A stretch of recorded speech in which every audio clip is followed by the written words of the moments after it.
ये कहानी शुरू होती है 1960s की एक सुबह से। हार्वर्ड की एक पुरानी बिल्डिंग, उसके बेसमेंट में एक लॉक्ड लैब, उसके अंदर एक टेबल, कुछ पेपर्स और एक साइंटिस्ट जिन्होंने हमारी हिस्ट्री पूरी चेंज कर दी।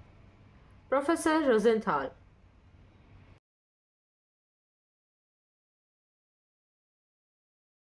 वो अपने असिस्टेंट्स को बुलाते हैं, उन्हें एक फोल्डर देते हैं और कहते हैं टीम ए। ये सारे स्टूडेंट्स बहुत ही हाई पोटेंशियल के हैं, उन्हें बस थोड़े पुश की ज़रूरत है। तुरंत ही उनकी आंखों में एक्साइटमेंट आ जाता है। फिर दूसरे साइंटिस्ट को वो देते हैं दूसरा फोल्डर और कहते हैं टीम बी। ये नॉर्मल स्टूडेंट्स है, एवरेज, कुछ खास नहीं। बस एक अनाउंसमेंट, एक लेबल और कहानी का रास्ता बदल जाता है। आगे के सारे सीन्स स्लो मोशन की तरह अनफोल्ड होते हैं। टीम ए को ज़्यादा अटेंशन मिलती है, उनको ज़्यादा वार्म स्माइल्स मिलती है, उनको ज़्यादा मोटिवेशन मिलता है कि अरे ये तो क्या है, तुम तो कर ही सकते हो, तुम बिल्कुल गिफ्टेड हो, तुमसे तो हो ही सकता है, तुम्हारे बाएं हाथ का खेल है। और उनके डिसीजंस फास्ट होने लगते हैं, उनके डाउट्स धीरे धीरे गिरने लगते हैं और सिर्फ 8 वीक्स में उनकी परफॉर्मेंस 25% बढ़ जाती है। बट द ट्विस्ट, रोजेंथाल क्वाइटली कहता है ये सारे स्टूडेंट्स रैंडमली सिलेक्ट किए थे मैंने। Hidden abilities, gifted, special things, ऐसा कुछ है ही नहीं उनमें। सिर्फ रिसर्चर्स की बिलीफ ने स्टूडेंट्स की माइंडसेट चेंज कर दी, स्टूडेंट्स की बायोलॉजी रिराइट कर दी। कई साल बाद ज्यूरिक में ये सेम एक्सपेरिमेंट रिपीट किया गया, बट इस बार एडल्ट्स के साथ। एक ग्रुप ऑफ मेंबर्स को कहा गया कि आप में एक हिडन कॉग्निटिव रिजर्व है, बहुत कम लोगों में होता है, बहुत ज़्यादा गिफ्टेड हो आप, आपकी ब्रेन की जो स्पीड है वो बहुत ज़्यादा है compare to other people.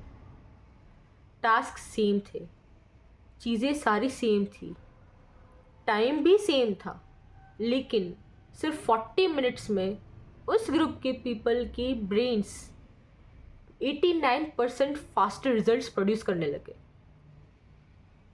Scientist बिल्कुल शॉक हो गए, ये ऐसा कैसे हो सकता है, हमने तो कुछ चेंज ही नहीं किया, हमने तो बस उनकी बिलीफ चेंज की। पर ट्रूथ यही था, सिर्फ बिलीफ चेंज करने से उनके ब्रेन की न्यूरल स्पीड बढ़ गई थी, जैसे ब्रेन सर्वाइवल मोड से टर्बो मोड में चला गया हो। ऐसा हो कैसे सकता है, सिर्फ बिलीफ चेंज करने से हमारे ब्रेन की स्पीड कैसे बढ़ सकती है, क्या ये पॉसिबल है? बाद में एक पार्टिसिपेंट ने कन्फेस किया कि मुझे एक क्लैरिटी महसूस हुई जो मुझे सालों से नहीं हुई, जैसे मैंने सोचा कि मैं कर सकता हूँ और मैं कर पाया। तभी उसके पीछे रोजेंथाल खड़े थे। उन्होंने कहा कि लोग अपनी एबिलिटी से एक्ट नहीं करते, बिलीफ से एक्ट करते हैं।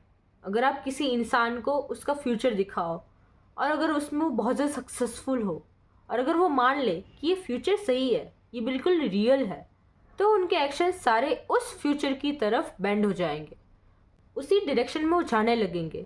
उसके सारे सराउंडिंग्स, उसकी बिलीफ सिस्टम, उसके थॉट्स, सब कुछ उसी फ्यूचर की तरफ बढ़ने लगेगा, जैसे वो सच हो, जैसे वो होने ही वाला हो। ये सब सुपर नेचुरल लगता है, ये ऐसा कैसे हो सकता है? क्या चीज़ें तभी होती है जब आपकी बिलीफ उतनी ज़्यादा स्ट्रांग हो। अगर आप बिलीव करो कि मैं एक दिन मार्स पे जाऊंगा और आपने रियल मान लिया कि मैं तो जाऊंगा ही जाऊंगा, वो तो होना ही है, कुछ भी हो जाए, तो आपकी सारी एक्ट्स, आपके सारी सिस्टम, आपके सारे थॉट प्रोसेस, सब कुछ उसी फ्यूचर की तरफ एक्ट करने लगेंगे। आप ज़्यादा एस्ट्रोफिजिक्स का पढ़ने लगोगे, आप ज़्यादा टेक्निकल चीज़ें देखने लगोगे, आप नासा में अप्लाई कर दोगे।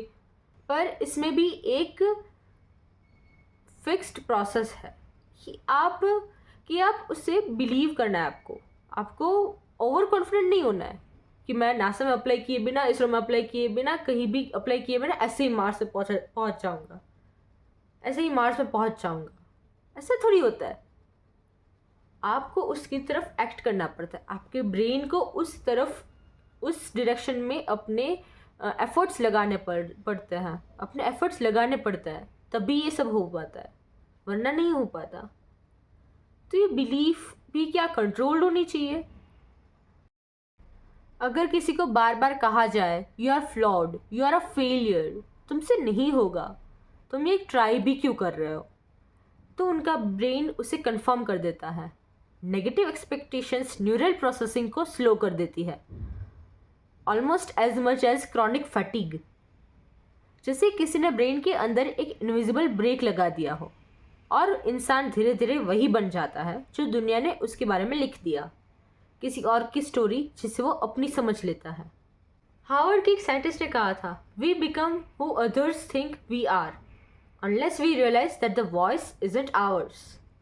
टर्निंग पॉइंट वो मोमेंट होता है जब तुम किसी और के फोरकास्ट में खुद को देखना बंद कर दो, जब तुम खुद को खुद की तरह देखो, खुद के थॉट्स से देखो, खुद के बिलीफ से देखो, तब आपका असली टर्निंग पॉइंट आता है लाइफ का, जब आप रिराइट करते हो अपने internal expectations. Neural pathways shift हो जाते हैं, नर्व्स रिकैलिब्रेट हो जाती है और आइडेंटिटी रिस्ट्रक्चर होने लगती है पूरी तरह।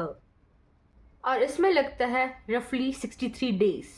63 days to rebuild instinct, 63 days to sharpen clarity, 63 days to unlearn the old labels and rebuild the real you, the new you.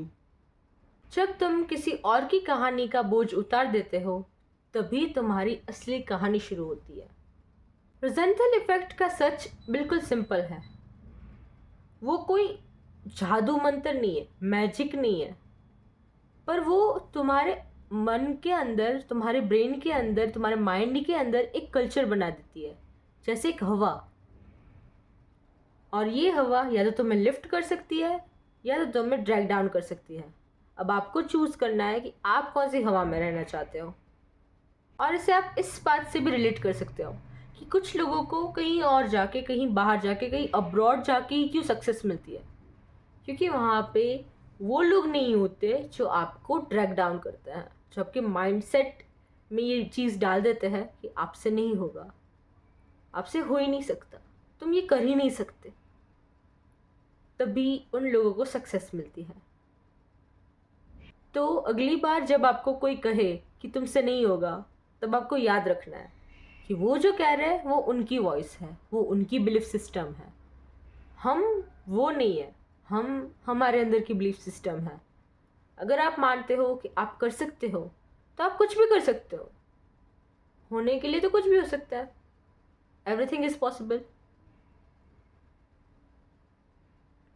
So friends, आज का टॉपिक आपको कैसा लगा मुझे कमेंट्स में जरूर बताइए। मिलते हैं नेक्स्ट वीडियो में नए म्यूजिक टिप्स के साथ। Till then keep looking up and stay curious.